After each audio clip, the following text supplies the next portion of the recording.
ఏంటి మీరు తింటారా? మీరు తిన్నారు కదా, మీరు అమ్మ మిల్క్ కదా. మీరు తిన్నారు కదా, అందుకే మీకు తేలే. మీరు మమ్మ మిల్క్ తాగుతారు కదా, మీరు మమ్మ మిల్క్. క్షణాన్ని నేను లెక్క పెట్టనా, వెళ్ళు వెళ్ళు వెళ్ళు అంటూ చందమామ కోసమై వేచి ఉన్న తందనాని తందనాని తందనా. యస్, వచ్చేసా.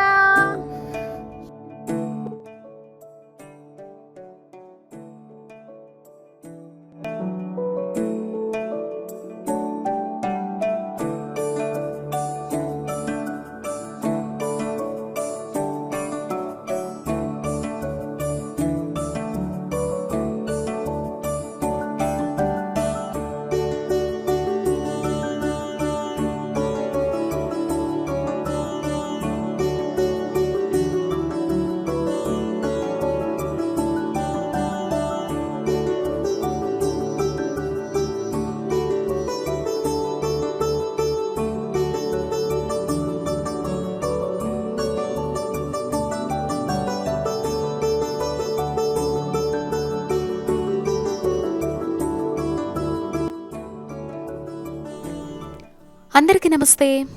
అందరూ అక్షయ తృతీయ పూజ బాగా చేసుకున్నారు అనుకుంటున్నాను. ఓట్ల పండుగ కోసం అందరూ ఊర్లకు వెళ్ళిపోయి ఉంటారు. అండ్ మీ దగ్గర ఎలక్షన్ హడావుడు ఎలా ఉందో చెప్పండి. నా ఎలక్షన్ హడావుడి మధ్యే పూజలు చేసుకునేటువంటి రోజు ఎలా ఉంటుంది అనే ఒక ర్యాండమ్ వ్లాగ్ని ఈరోజు మార్నింగ్ నుంచి ఈవినింగ్ వరకు నేను ఏం చేశాను అనేది మీరు ఈ వీడియోలో చూడబోతున్నారు. అంటే జస్ట్ ఒక 24 అవర్స్ సంతోషితో పాటు మేము ఉంటే ఎలా ఉంటుంది సంతోషి అనేది ఈ వీడియోలో మీరు చూసేస్తారు. సో స్కిప్ చేయకుండా లాస్ట్ వరకు చూడండి. ఇదేం పెద్ద ఇన్ఫర్మేటివ్ వీడియో అనను కానీ ఎంటర్టైనింగ్ వీడియో అని మాత్రం చెప్పగలను. నా లైఫ్ స్టైల్, నా బిజీ పరుగులు, లేకపోతే అన్నిటినీ నేను మేనేజ్ చేసుకునేటువంటి విధానం, ఇవన్నీ కూడా మీకు ఈ వీడియోలో కనిపిస్తాయి.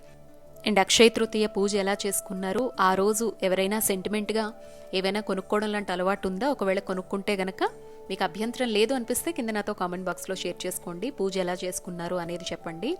అండ్ అక్షయ తృతీయ అనగానే మీరిచ్చేటువంటి ప్రత్యేకత ఏముంటుంది ఆ రోజున? ఒకవేళ దానాలు ఏమన్నా చేశారా? వాటన్నిటినీ షేర్ చేయండి. ఈ వీడియోలో అయితే మార్నింగ్ నుంచి ఈవినింగ్ వరకు నా పూజను కావచ్చు, ఆ రోజంతా నేను ఏం చేశాను అనేది వంటిది కావచ్చు, దాంతోపాటుగా నా ఆఫీస్ వర్క్, ప్రెజెంట్ ఎలక్షన్స్ నడుస్తున్నాయి కదా, సో ఎలా ఉంటుంది నా డైలీ రొటీన్, అందులో వన్ ఆఫ్ ది డే అనేది మీరు చూస్తారు. నాది మామూలుగా ప్రతిరోజు చెప్పాలంటే ముందు రోజు రాత్రి నుంచి మొదలు పెట్టాలన్నమాట. ఇప్పుడు మీరు చూసిన టైం ఏంటంటే రాత్రి ఆఫీస్ నుంచి ఇంటికి రీచ్ అయినటువంటి టైం అనమాట. కరెక్ట్గా 11:11 అయింది కదా. డ్రెస్ చేంజ్ చేసుకొని స్నానం చేసేసి కరెక్ట్గా వంటగదికి వచ్చేసరికి ఎగ్జాక్ట్గా వంటగది ఇలా ఉందండి. ఇది కానీ క్లీన్ చేసుకోకుండా పడుకున్నానా పొద్దున్నే పండగ. సో ఇదంతా క్లీన్ చేసేసరికి ఆల్మోస్ట్ 1.5 అవర్ టు 1 అవర్, ఫాస్ట్గా చేస్తే 1 అవర్. ఈ టైంని పొద్దున్నే స్పెండ్ చేస్తే అది కిల్ అయిపోతుంది అనమాట. అందుకని ఓపిక తెచ్చుకొని, మామూలుగా అయితే అండి నా వర్క్ నార్మల్గా ఉండదు, ఆఫీస్ వర్క్ అనేది. అది ముందు ముందు చెప్తూ ఉంటాను, మీరు వింటూ ఉండండి, మీకు కూడా అర్థమవుతూ ఉంది. ఒక్కొక్కటి కూడా చెప్పాను కదా, ఈ నెల రోజులు 2 నెలల పాటు నాకు సంబంధించినటువంటి వ్లాగ్స్ కూడా అప్పుడప్పుడు మీకు పెడతాను. అండ్ ఇదిగో మొత్తానికి ఇవన్నీ క్లీన్ చేసేసుకొని రాత్రి నిద్రపోయేసరికి ఆల్మోస్ట్ 1 అవర్ పడుతుంది. ఇవి కానీ క్లీన్ చేయకుండా పడుకున్నానంటే పొద్దున్న ఎక్స్ట్రా టైం అయిపోతుంది. ఇది చూసాక కూడా చాలామంది అంటారు, ఇల్లు ఊడ్చుకోవడానికి, గిన్నెలు తోముకోవడానికి ఒక పని మనిషిని పెట్టుకోవచ్చు కదా సంతోషి అని. మీలో ఎవరైనా మన ఛానల్ ఫస్ట్ నుంచి ఫాలో అయ్యేవాళ్ళు ఉంటే నేను ఇప్పటికీ నా షిఫ్ట్ టైమింగ్స్ ఎన్ని రకాలుగా ఉంటాయో ఒక 4 వీడియోలు అయితే ప్రజెంట్ చేశానండి డిఫరెంట్ టైమింగ్స్లో. ఇది one of the timing shift అనమాట. అంటే ఈవినింగ్ షిఫ్ట్కి వెళ్ళినప్పుడు నా పరిస్థితి ఎలా ఉంటుంది అనేది ఈ వీడియోలో మీరు చూస్తూ ఉన్నారు. సో ఫైనల్గా వంటగది అంతా క్లీన్ చేసేసుకొని పడుకునే టైంకి చూసారుగా, కరెక్ట్గా గంట సేపట్లో అంతా క్లీన్ చేసేసా. 11:12కు పడుకున్నా. చలో మళ్ళీ పొద్దున్నైంది. అక్షయ తృతీయ రోజు డే వ్లాగ్ మీరు ఇక్కడ చూసేస్తారు. మార్నింగ్ ఎన్నింటికి లేచాను? 5:30 నుంచి 6 మధ్యలో లేచాను. లేచాక ఇల్లంతా తుడుచుకోవడం కానీ తడిగుడ్డ పెట్టడం కానీ మీకేం చూపించలేదు, మాప్ పెట్టడం అవేవి. డైరెక్ట్గా వంటగదిలోకి వచ్చాను. ఫస్ట్ అయితే పాలు కాంచుకున్న తర్వాత కాఫీ లోపల పడిపోవాలి, ఆ తర్వాతే మిగతా పనుల్లోకి మన మైండ్ అనేది వెళ్తుందనమాట. సో ఫస్ట్ మొక్కలన్నిటికీ కూడా వాటర్ కొడుతూ ఉన్నాను. మా మందార చెట్టు చిన్ని చెట్టు అయినా కూడా అప్పుడప్పుడు వన్ వీక్ ఒకసారి పువ్వులు ఇస్తూ ఉంది. సో ఇలా మొక్కలన్నిటికీ వాటరింగ్ చేసేస్తాను, ఎందుకంటే సమ్మర్ కదా. ఇప్పుడు మనం 7:30, 8 లోపల వాటరింగ్ చేయకపోతే అవి పాపం వాటి ఫుడ్ వాటికి వెళ్ళకపోతే వాటి పని అవి చెయ్యవు. ఇంకా ఆ తర్వాత గుమ్మాలకి బొట్లు అనమాట. దీని ముందర వీడియోలో మీకు పూజకు చూపించినప్పుడు కూడా నేను ఆల్రెడీ 2 days బిఫోరే క్లీన్ చేశానండి. మళ్ళీ పండగ కదా అని చెప్పి మళ్ళీ మొత్తం తీసేసి నీట్గా మళ్ళీ పసుపు కుంకుమ అది రాసి బొట్లు అనేవి పెట్టుకున్నాను. ఎలాగో శుక్రవారంతో కూడుకున్నటువంటి అక్షయ తృతీయ, అందులోనూ నేను ఇప్పటి వరకు ఏ సంవత్సరం కూడా అండి స్వామివారికి సంబంధించి లక్ష్మీ కుబేర పూజ అయితే ఎప్పుడు కూడా వదిలిపెట్టింది లేదు. నాకు అవకాశం ఉన్నంత వరకు ఎంత బిజీ అయినా ఎంత కుదరకపోయినా లాస్ట్ ఒక 3 yearsగా అయితే మనస్ఫూర్తిగా చేసుకున్నాను. సో మళ్ళీ 2 yearsగా జాబ్లో జాయిన్ అయిన తర్వాతే ప్రతిదీ మేనేజ్ చేసుకోవడం అనేది ఒక మెషిన్ లాగా అయిపోయింది లైఫ్ అనేది. సో కాబట్టి నాకు కుదిరినా కుదరకపోయినా ఒక గంట ముందు లేస్తే ఒక గంట నిద్రను చంపుకుంటే నాకు నచ్చినట్టు నా మనసుకు నచ్చిన పనులు చేయగలుగుతాను, ఇంటిని మేనేజ్ చేయగలుగుతాను అని అనిపిస్తుంది అనమాట. సో అందుకే ఏది కూడా వదిలిపెట్టనండి, సాయశక్తులా చేయడానికే ప్రయత్నిస్తాను ప్రతిదీ కూడాను. సో అలా గడప పూజ కంప్లీట్ అయిపోయింది. హారతి ఇచ్చుకున్న తర్వాత ఈరోజు ఏది చేసినా కూడా అక్షయం అవుతుంది అని చెప్తారు కదా. మనం మనసులో చక్కనైనటువంటి భావనతో ఉన్న ఇంటిని సాక్షాత్తు వైకుంఠంగా భావించి చూసుకున్న, ఇంటిని దేవాలయంగా భావించి చూసుకున్న, మనకి పర్సనల్గా ఉపాధి ప్రకారం ఉండేటువంటి వృత్తిరీత్యా కావచ్చు, కుటుంబ బాధ్యతల రీత్యా కావచ్చు, మన మనసుని నిర్మలంగా పెట్టుకొని ఎంత పాజిటివ్గా ఉండగలుగుతామో అది అంత అక్షయంగా ఉంటుంది అని చెప్పి మన శాస్త్రం చెప్తోందండి. అక్షయ తృతీయ అంటే పలానా వాటికి అని మాత్రమే కాదు, ప్రతి ఆలోచన విధానానికి మన జీవితంలో ప్రతి అడుగుకి కూడా అక్షయం అయ్యేలా చేస్తుంది. కాబట్టి ఈరోజు పాజిటివ్గా కూడా ఉండాలని చెప్తారు. ఇంకా మొత్తం ఈరోజు ఒక మిషన్ అనేది వర్క్ చేయాలి, ఈరోజు అనే కాదు ప్రతిరోజు మిషన్ వర్క్ చేయాలి అంటే సో నేనైతే ఇలా అప్పుడప్పుడు డ్రై ఫ్రూట్స్ అనేవి తీసుకుంటాను. రెగ్యులర్గా తీసుకోనండి, వీక్లో 2 or 3 2 సార్లు లేదా 3 సార్లు మాత్రమే. అది కూడా ఆ రోజు ఆనియన్ అనేది తినను, టిఫిన్ అనేది తినను. కాబట్టి మ్యాంగో సీజన్ కాబట్టి మ్యాంగో తీసుకుని రాత్రి పడుకునేటప్పుడే నేను డ్రై ఫ్రూట్స్ నానబెట్టుకున్నాను. అవన్నీ వేసి లైట్గా ఒక చిన్న టిఫిన్ లాగా తీసుకున్నాను. నాకు ఇది చాలా మంచి ఎనర్జెటిక్గా అనిపిస్తుందండి. డ్రై ఫ్రూట్స్ రెగ్యులర్గా తింటే మాత్రం చాలా ఎనర్జెటిక్గా అనిపిస్తుంది. సో ఇంకా ఆ తర్వాత బాబుని తీసుకొని టెంపుల్ దగ్గరికి అయితే వచ్చేసాను. ఆవు నెయ్యి అలాగే వాటర్ బాటిల్స్ కొన్నాను ఒక 2. మాకు టెంపుల్లో అక్కడ శివాలయం దగ్గర ఒక పండితులు, అదేవిధంగా దుర్గమ్మ దగ్గర ఒక పండితులు, నేను రెగ్యులర్గా వెళ్ళేటువంటి టెంపులేనండి. ఆవు నెయ్యి తీసుకున్నాను, దగ్గరలో ఉండేటువంటి ఫామే అనమాట. ఇది న్యాచురల్ది, అంటే బర్రెపాలు, ఆవు పాలు ఇవన్నీ దొరికేటువంటి ఒక చిన్న షాప్ టెంపుల్కి దగ్గరలోనే ఉంటుందండి. సో ఆవు పాలు, మామిడి పళ్ళు, 2 వాటర్ బాటిల్స్ తీసుకున్నాను. టెంపుల్కి వచ్చేసాను. ఇది బిల్వ వృక్షం అనమాట. ప్రదక్షిణలు చేసేటప్పుడు రోజు దీన్ని చూసి మురిసిపోతూ ఉంటాను, ఎందుకంటే ఈ మొక్క వేసింది నేనే అనమాట. టెంపుల్లో నేను తీసుకొచ్చాను, సో వాళ్ళు వేశారు. ఇంత పెద్దదైంది. స్వామివారికి ఇవే దళాలు వాడుతూ ఉంటారు శివాలయంలో. దీన్ని చూసినప్పుడల్లా మురిసిపోతూ ఉంటాను. ఇప్పుడు వసంత మాసం కాబట్టి చక్కగా చిగురించిందనమాట.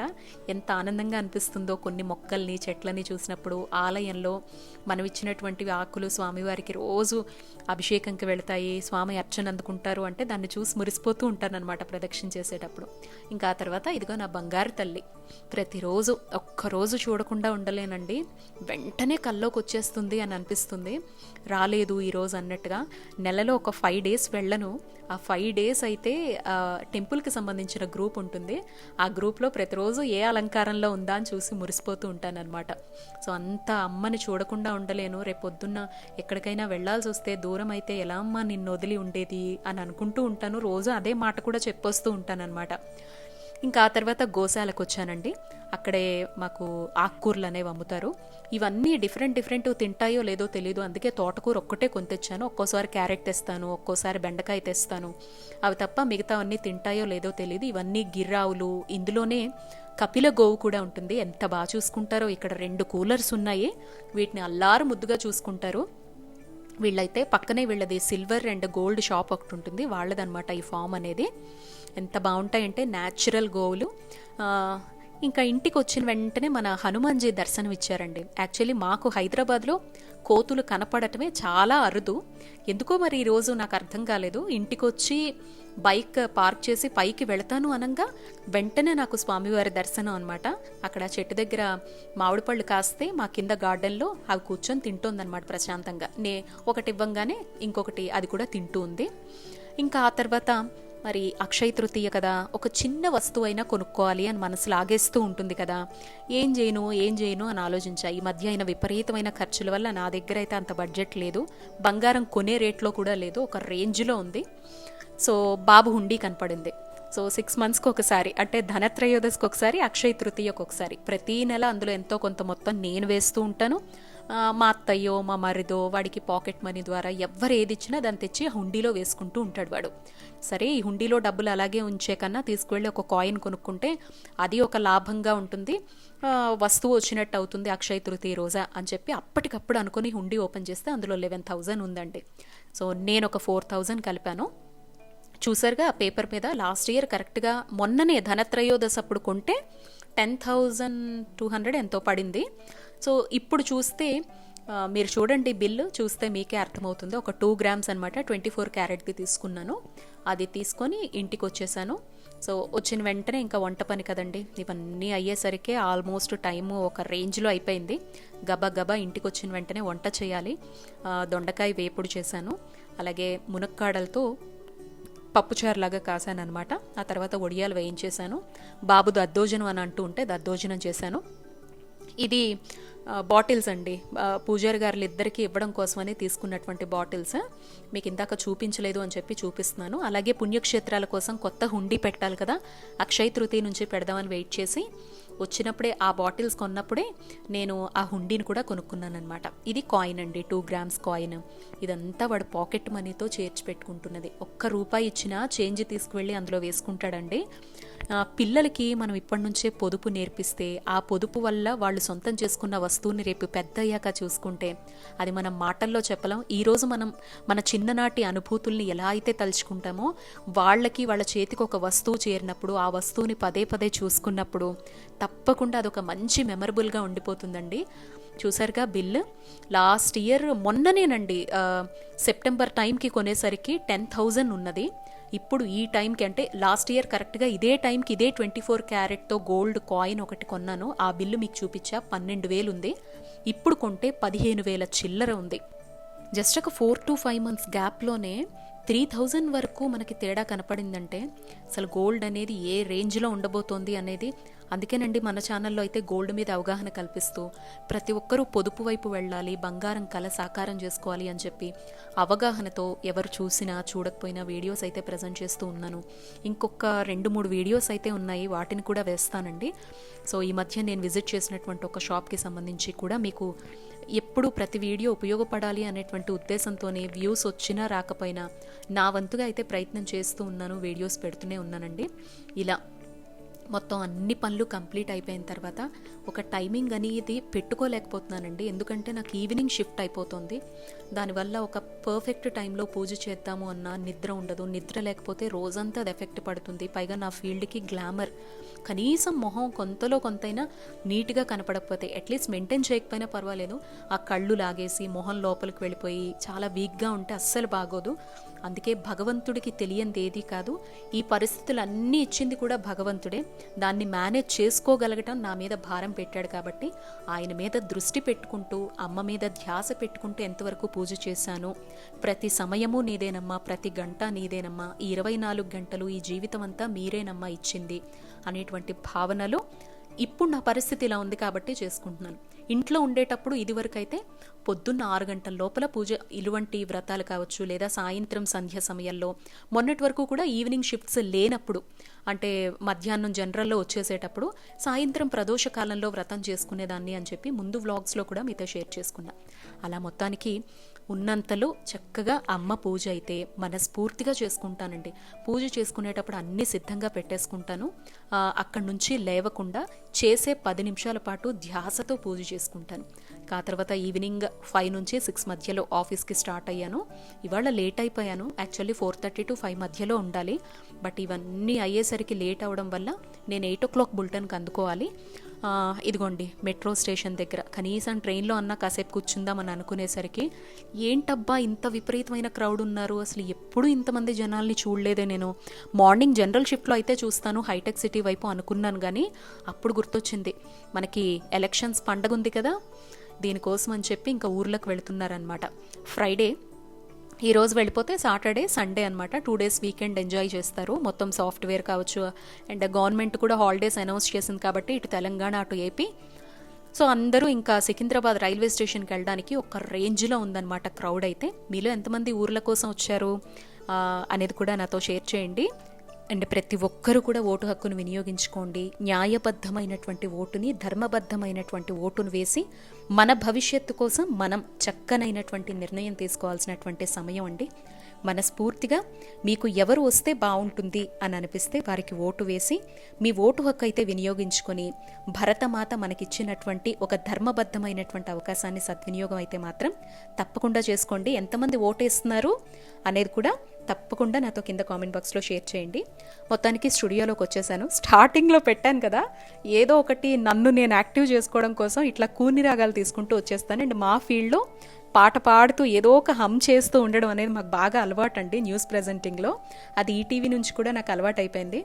మీకు నా వర్క్ స్టైల్ గురించి తెలుసుకోవాలని ఉందని చాలామంది కామెంట్ చేస్తూ ఉంటారు. సో మా మేకప్ కానీ, మా ఆఫీస్ ఎలా ఉంటుంది, అసలు మా యాంకర్స్ వర్కింగ్ స్టైల్ ఎలా ఉంటుంది తెలుసుకోవాలని ఉందక్క, ఎప్పుడైనా వీడియో పెట్టండి అక్క అని చాలామంది అడుగుతూ ఉంటారు. సంతోషి పెట్టండి అనే వాళ్ళు కామెంట్ పెడుతూ ఉంటారు. నిజంగానే మీకు నా వర్కింగ్ స్టైల్ తెలుసుకోవాలని ఉందా, యాంకర్స్కి సంబంధించి వాళ్ళ క్వాలిఫికేషన్స్ కానీ, వాళ్ళ శాలరీస్ కానీ, లేకపోతే వాళ్ళ వర్క్ అసలు ఎలా ఉంటుంది, వీళ్ళు ఏం పని చేస్తారు అక్కడికి వెళ్ళిన తర్వాత, జస్ట్ వీళ్ళు ఏమన్నా గ్లామర్ డాల్సా, తయారైపోయి కూర్చుంటారా, ఇలా చాలా సందేహాలు ఉంటాయి కదా. నిజంగా మీకు తెలుసుకోవాలని ఉంటే కింద కామెంట్ బాక్స్లో ఎన్ని ఎక్కువ కామెంట్స్ వస్తే నేను వీడియో అయితే పెడతానండి. మీకు తెలుసు కదా, ప్రతి వీడియో కోసం మనం షూట్ చేయడం, స్పెండ్ చేయడం చాలా ఉంటుంది. అది మీ ఇంట్రెస్ట్ని బట్టే నాకు పెట్టాలి అని ఉంటుంది. కింద కామెంట్ అయితే చేయండి. మొత్తానికి 8-10 బులెటిన్స్ అనమాట. 8 to 9 చేశాను, 10 to 11 చేసేసాను. కంప్లీట్ అయిపోయింది. మేకప్ రిమూవ్ చేసేసాను. ఇదిగో మాయిశ్చరైజర్ అప్లై చేసేసుకొని ఇంకా చలో ఇంటికి వెళ్ళిపోదాము. ఇంకా ఇంటికి వెళ్ళిన తర్వాత పరిస్థితి ఎలా ఉంది అనేది మీరు చూస్తారు. సో రాత్రి 11 o'clockకి ఎగ్జాక్ట్గా ఇలా ఉందన్నమాట బయట అంతా కూడా.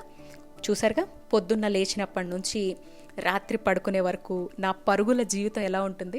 ప్రతిరోజు ఇలా ఉండదండి. అందరి లైఫ్ కూడా ఏ ఒక్కరోజు ఒకేలాగా ఉండదు. బట్ మీరెంత చూసినా కూడా నా వరకు అయితే ఆఫీస్కి వెళ్ళానా, ఇంటి దగ్గర టెంపుల్కి వెళ్ళానా, వంట చేసుకున్నానా, టిఫిన్ చేశానా, తిన్నానా, వచ్చానా, ఇలాగే ఉంటుంది. ఏమన్నా రొటీన్స్ ఉన్నప్పుడు మీతో షేర్ చేసుకుంటూ ఉంటాను. ఇవాళ పూజ ఉంది కాబట్టి ఇవతల పూజ చేసుకుంటూనే మార్నింగ్ టు నైట్ వరకు నేను ఎలా మేనేజ్ చేసుకుంటాను అనేది మీరు ఈ వీడియోలో అయితే చూసారండి. ఎలక్షన్స్ టైంలో సడన్ షిఫ్ట్ చేంజ్ అనమాట. లాస్ట్ ఒక 1 monthగా యాక్చువల్లీ జనరల్ షిఫ్ట్లో ఉండేదాన్ని. సో ఇలా సడన్ షిఫ్ట్ చేంజ్, పైగా ఇప్పుడు బాబుకి సమ్మర్ హాలిడేస్ ఉన్నాయి కాబట్టి మేనేజబుల్గా ఉంది. సో చూడాలి ముందు ముందు పరిస్థితి ఎలా ఉంటుంది, మేనేజ్ చేయగలుగుతానా లేదా, బాబు ఏమన్నా ఇబ్బంది పడతాడా, నాకేమన్నా పరిస్థితులు ఇబ్బందికరంగా మారుతాయా అనేది. సో చూద్దాం, ఒక 15-20 days తర్వాత ఆలోచించాలి. ఎగ్జాక్ట్గా ఇంటికి వచ్చాక ఇలా ఉందండి సిచ్యువేషన్. ఇప్పుడు ఏమీ చేసే ఓపిక లేదు. ఉండేటివన్నీ మిగిలినవన్నీ ఫ్రిడ్జ్లో పెట్టేసి ఫస్ట్ నిద్రపోవాలి. నా కళ్ళు చాలా అలసిపోయి ఉంటాయండి ఆ లైటింగ్స్ మధ్య. ఇంతకీ నాతో ఒక్కరోజు ప్రయాణం మీకు బోరింగ్గా అనిపించిందా, ఎలా అనిపించింది కింద కామెంట్ చేస్తారు కదా. నమస్తే, గుడ్ నైట్.